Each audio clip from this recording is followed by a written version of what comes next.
Unmuted. Okay, good. Okay. Hello, everyone. Welcome to Concordia University's ForceSpace, and thank you for joining us. Today's event is part of the Catalyst, the 2024 Master of Design, Research and Creation Symposium here at ForceSpace. Today's event is entitled Power Dynamics in Virtual and Built Spaces, a Roundtable. Now, to help situate you, we are streaming to YouTube, we are live from ForceSpace, and we are located on unceded Indigenous lands in Tiohtià:ke, Montreal. Here at ForceSpace, we work with our university community to help mobilize knowledge, to co-create daily activities, to examine research questions, looking at things in development across the university. We're running today's event as a live stream Zoom meeting. Anyone joining us in Zoom, we welcome any comments and questions, participation. Just raise your hand. Welcome to turn on your cameras and mics. Those of you in the space, if you'd like to participate, just let us know, raise your hand. We'll get a microphone over to you so that everyone can hear. And with that, it's my pleasure to pass it over to designers from Catalyst, Masters of Design candidates, Tatev, Yesayan, Mohammad, Yekeh, welcome. Hi. Let's start with one example. This is different introduction, and we then explain about this workshop. Imagine you are going to a coffee shop and you want to buy a coffee. Like you have three choices: the small cup, the big cup, and one option in between. So always this cup in between is overpriced. And this is because they want you to buy the expensive one. If you choose this in between, you already are a loser. If you choose this expensive one, this is what business want. And if you choose the small one, you're not gonna get enough caffeine. So this is a decoy effect. It's part of cognitive biases. And it is because businesses want to manipulate you. So by this example, I want to start this workshop, and we want to talk about agency and power dynamic. I will give the mic to Tatev, and she will talk about power dynamics. So I'll just start by sharing my screen. Sorry. Yeah. Okay, so we're good. Okay, so like we said, Mohammad said, so our topic, our research stream, and the reason we're giving a workshop together is that both of our researches really covered the theme of agency, but in really different ways. Like Mohammad is obviously, he's a UX, UI, web designer, so he's very much like, he knows the virtual space very well. I'm from an industrial background, design background. I work with architects, I do research in architecture. So I observe more the built environment, but we noticed that we're both kind of looking at the way that our power is being taken away from us or from people, like that how our agency is being minimized either on web platforms or in the built environment itself. And so, yeah, so then our research stream is called agency. And so I've extracted a few definitions of what agency means. And obviously this is a subset, but out of these three definitions, so the first one, the state of being, sorry, let me just minimize this. Okay, the state of being in action or of exerting power. Number two, the capacity to act or exert power. And number three, a means of exerting power or influence. So I've bolded the second one here because I think this is what we mean when we're discussing agency. It's how our capacity to act freely is being directed in a specific, towards a specific path, like we don't have like a complete transparent choice in the matter, something is kind of pushing us in one direction or another direction. And so, yeah, so I think I'll let Mohammad take over from here. When we are using online shop or when we are using websites, e-commerce, we are facing many patterns. UI UX designers design patterns to help us. Like there is no obvious boundary between good user experience and dark pattern. And for this workshop, let's start with this definition of dark pattern. Dark patterns are user interface design choices that exploit cognitive biases deceive or manipulate users, often to the benefit of service provider. Like this is the definition of Arnish Matur. It exploits cognitive biases in users. Like one effect that we are facing every day is anchoring effect. Like when we are going to Walmart store or every store and we can see $2.99 price, like, $3.99, always we are like, biased toward the first letter of the word, like two. So anchoring effect is people always rely on the first piece of information they're presenting to. So if you are like negotiating over a price and the first price is like 10K, probably you always compare the ultimate price to the first price. This is the anchoring effect, is part of the cognitive biases, and it's using like, it's one sample of dark pattern. So we have many samples and we have many cognitive biases and we have many tricks to create these patterns on interface, and we call it virtual power dynamics.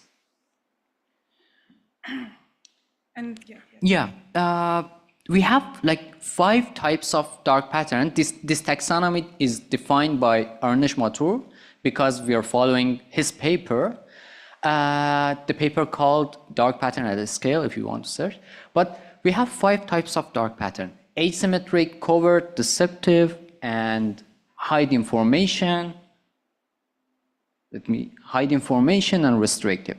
Like asymmetric is playing with the weights, playing with like shape. Like this refers to when the user interface design presents unequal weight or burden on the available choices. Like, they're playing with the colors, they're playing with the contracts of colors.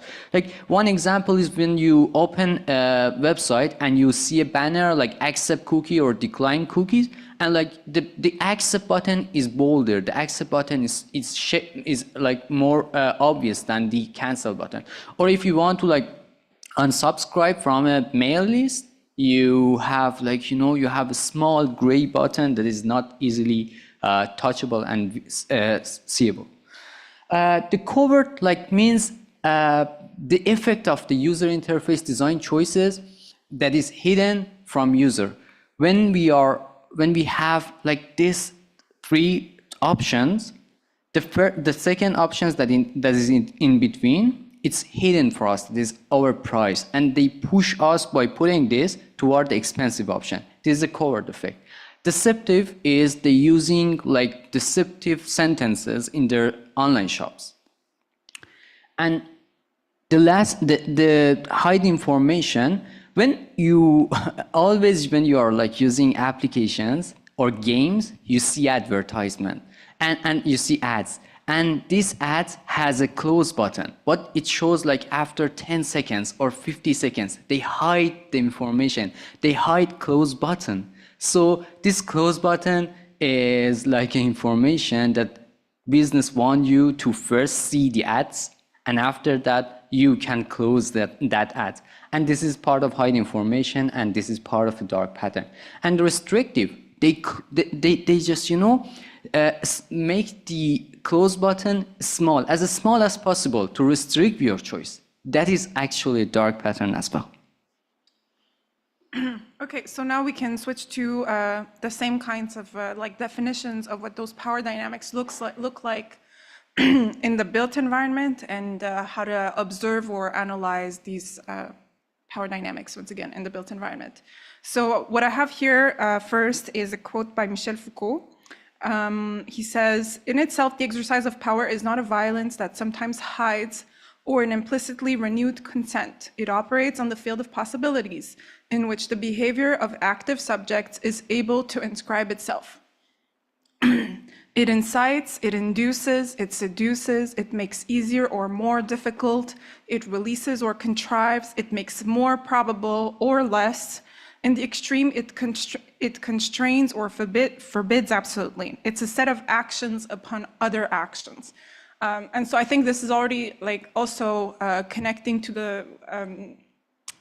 what Mohammad just described in the virtual spaces. This also applies in built spaces. It's all of these ways that you know, once again, like I said, like your agency is being, or your decision making is being pushed towards a specific path by these subtle things that become almost taken for granted. Like you don't even, it becomes so normal that you don't necessarily question that, oh, this is someone's trying to kind of push me towards a path that maybe isn't the one that I would choose for myself.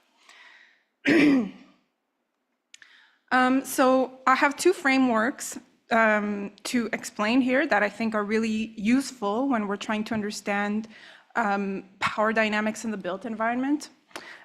So Bruno Latour, he proposes a framework, or at least I've extracted a framework out of it, that talks more about the processes through which agency is being taken away. So basically, I have two sets of vocabulary here. So I have program and anti-program. So to explain, and then naked and loaded. And to explain what these mean, I'll give you an example.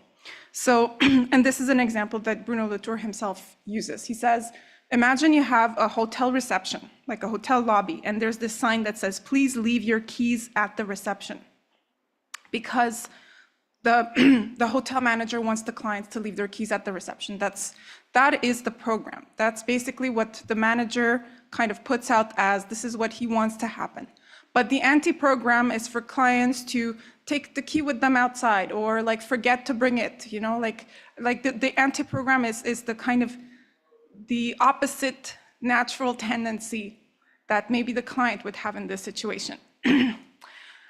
And so in order to make sure that that client brings back his keys, like he makes the keychain increasingly bigger until it becomes so big that it's like a rock or a brick that you can't even carry it in your pockets anymore. And so now you're happy to leave the key at the reception because it's a burden for you to carry it with yourself, you know? And so basically you've aligned yourself with the program by a design that went from being naked, that is the sign that just says, please leave your keys at the reception, to being loaded by association or by substitution. So association and substitution, like for example, the keychain that becomes increasingly bigger, that's kind of like it's, instead of using the sign, you substitute the same message, the same program, with a physical object that makes you know, the client align with the program. So those are the process, like those are, well, one approach, let's say, to look at processes through which this is happening. And then the other thing you could want to observe are more symptoms. And this is from Michel Foucault. So he says, if you want to observe these power relations, like one good way to do it in a more empirical way is to observe signs of resistance. And signs of resistance can take many forms, but one of those, which is also really, I think kind of at the top of the list in terms of analyzing power dynamics, is this word individualization, which is basically like when he talks about it, like it could talk about the way that it isolates people, or the way that it splits up communities, or it ties you to your identity in a way that is constraining, or it creates divisions between communities. So it's like there's resistance movement, like resistance in general, which can take many forms, and there's resistance to individualization. So if you see individualization, that's also a sign that there may be some hidden power dynamics involved that maybe you're not very aware of. I think, yeah, and then I had this analysis method that I've been working on, which is like, this is basically using the two axes of the symptom, like, it's basically using resistance and individualization as two axes of a grid that allows you to try to place yourself in, like, basically how bad is this design, you know? So the more, like the resistance axis here is diverge and conform. Is that it? Yes, diverge and conform. And so the more there is room for divergence, the better it is. Like there needs to be room for confrontation. So, and then the more there's conformity, like the worse it is, right? Because once again, like that's usually what design like that manipulative design wants you to conform and go down a specific path, right? So, and then the other axis is the unite divide axis, which is talking about individualization. So basically, is it a design, like when you observe the symptoms, do you see more unity or do you see more division? And then depending on where it is on this quadrant, and this is very, like, it's a very tentative grid that I'm working on, but like depending on where it is in this quadrant, like the more there's room for divergence of opinions, divergence of ways of being, and the more there's at the same time unity, that's how you know that there's you're in a better space, basically, in terms of design. I think we can move on to examples. Does that work? Yep. So we explained 5 types of dark pattern, like 5 taxonomy. Asymmetric, covert, deceptive, hidden info, or hide information, and restrictive. Like this is one of the option. This is one of the example we have here. Like typically, if we had audience, we probably ask them, but like we can define this by ourselves. This is one example of like asymmetric. You can see the redeem offer is bolder than continue to cancel, and it is asymmetric. They push you toward the redeem offer to, if you are like, you know, if you are doing next, and probably you don't like see the text, you click on redeem offer. Let's go to the next example. This is like timer, but somehow the timer in some websites are fake. They're providing false urgency. False urgency is part of covert and deceptive. These patterns could be like, you know, could be included in 2 categories. So this is included in covert and deceptive. They putting like limited time deal, and limited time deal with the red, like, you know, sign. It means they are providing you fearing of missing out. And then is this 3 example. This example 3 laptop, and this is like that coffee. They put one option in between that is underpriced or overpriced, normally overpriced. This option is underpriced. You can see it's more toward the cheaper one. And it is because they want you to buy the specific option instead of like, you know, the middle one. If you buy the middle one, you're not paying the actual price. But if you buy the first or the last, this is what business want. Not in between.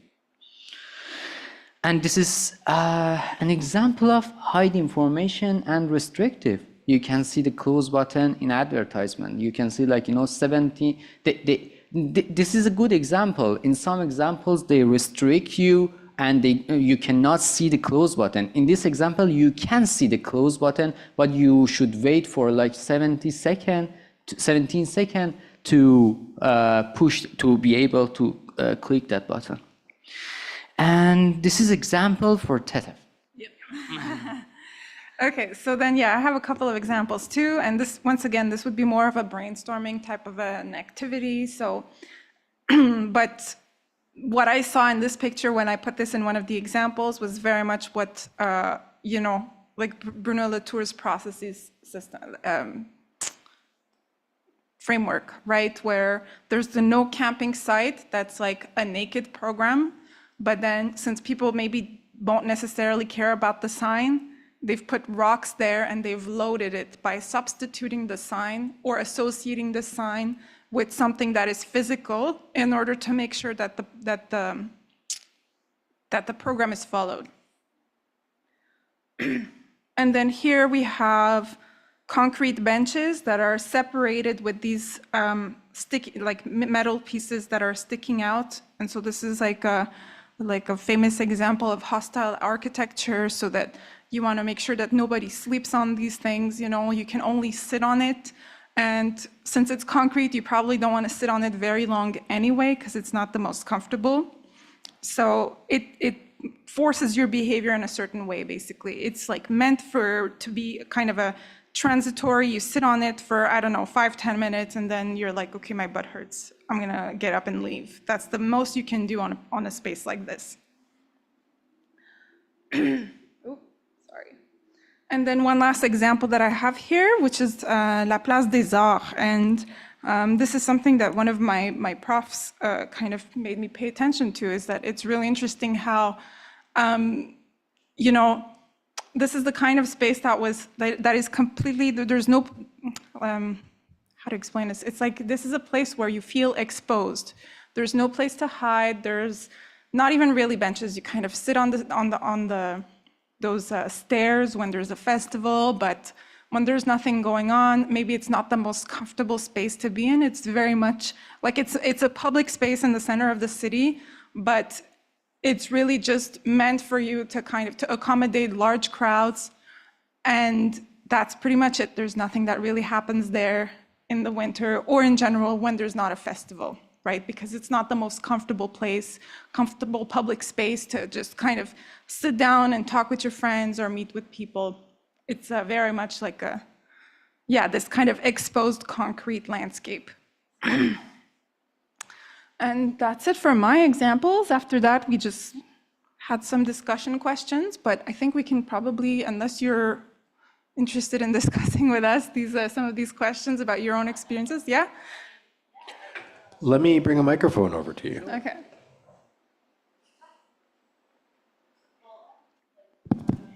Just like this. I know how the microphone works. How does the microphone? Well, just so we can hear you in the recording. You want to ask me questions? Cool. With your research, where do you see it going where agency can be given back to people, both in virtual and built spaces? Okay, I can, yeah, for me, it's just like, for me, the issue at this point is that I feel like a lot of it is taken for granted, and it's forgotten. You know, we don't observe it anymore. We don't have means to observe it anymore. So for me, the first step is really to kind of find a way, and that's what I've been working at, and it's not like the easiest thing, obviously, but working at ways for us to be able to observe when something like this is happening, when typically it would be, you know, taken for granted. So I personally am working on case studies, and that's a way to kind of extract information that then you can use that as kind of a lens to look at other similar situations through.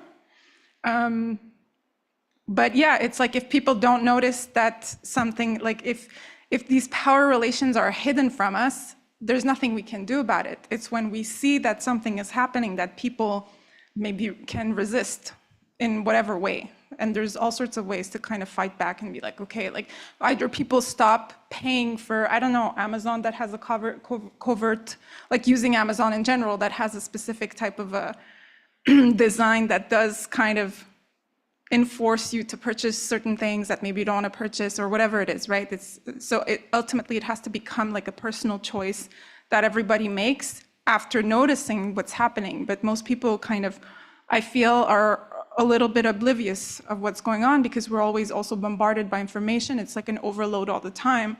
So we don't even have really the capacity to take a moment to step back and analyze what's happening, you know? That would be my...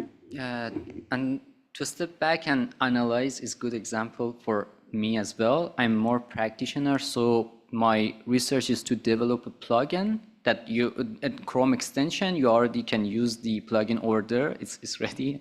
And my plugin is like, you know, it runs on a Chrome tab and it says if we have dark pattern here or not, but like we have two choices and we have two usage options.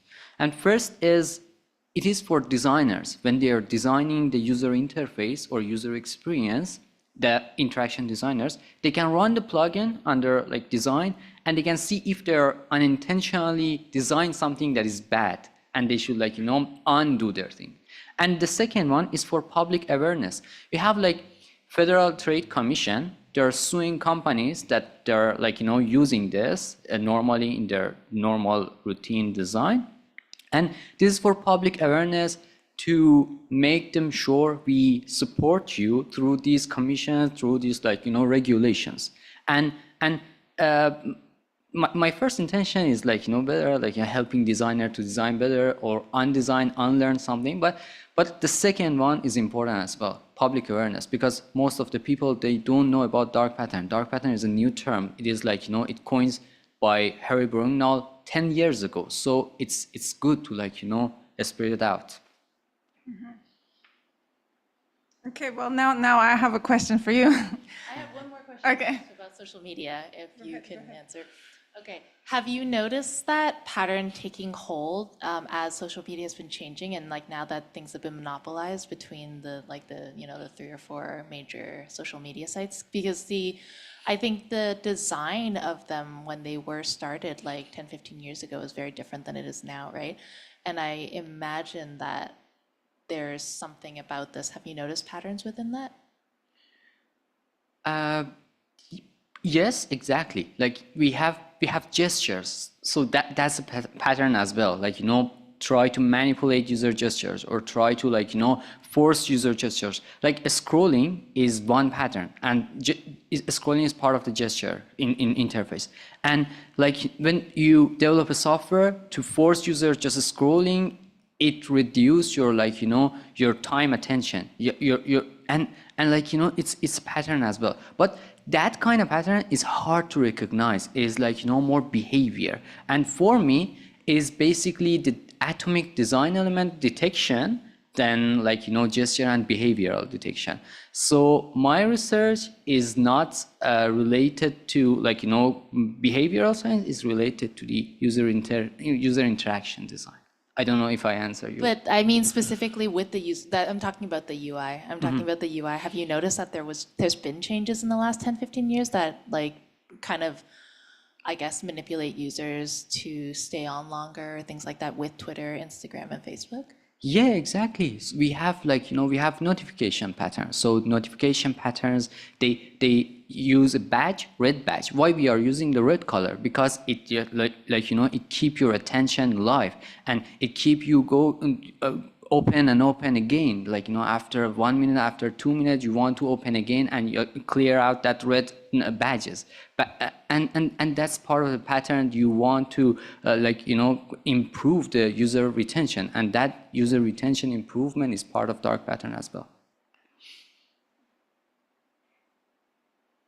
So do you have any experiences that you can share that where you feel like your power is being taken away or your hand is being forced in a certain way, whether it's digital or physical? Like, do you notice it happening, or is it also something that you feel like maybe I'm oblivious to some of these things, but I'm sure they are probably happening, I think it's a lot easier to see virtually, like especially with shopping websites and things like that. And like, I thought the Place des Arts was really interesting. That was a really interesting example.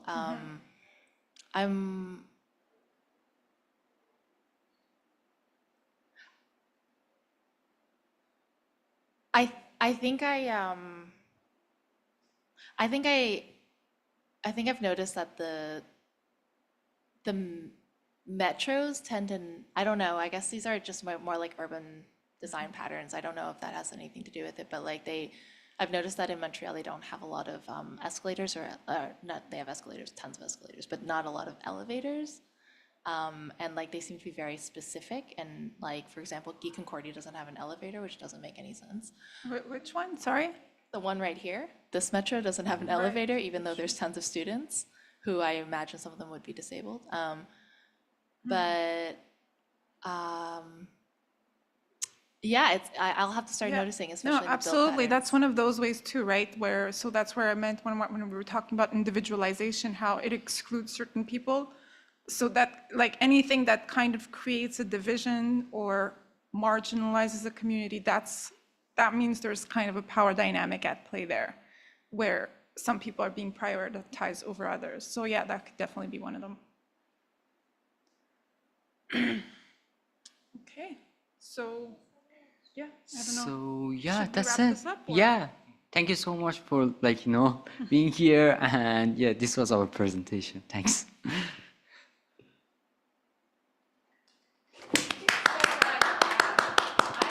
Thank you, Tatev. Thank you, Mohammad. Thank you, everyone, for coming in for this and participating in today's conversation. Those of you online and those of you in the space, we're going to be closing up the Zoom and the live stream now. Just a quick reminder that this remains available on our YouTube channel if you'd like to revisit, and you should. Please join us again later this afternoon for some more events related to the Catalyst Master Design Research Creation Symposium. And have a great morning. Thank you.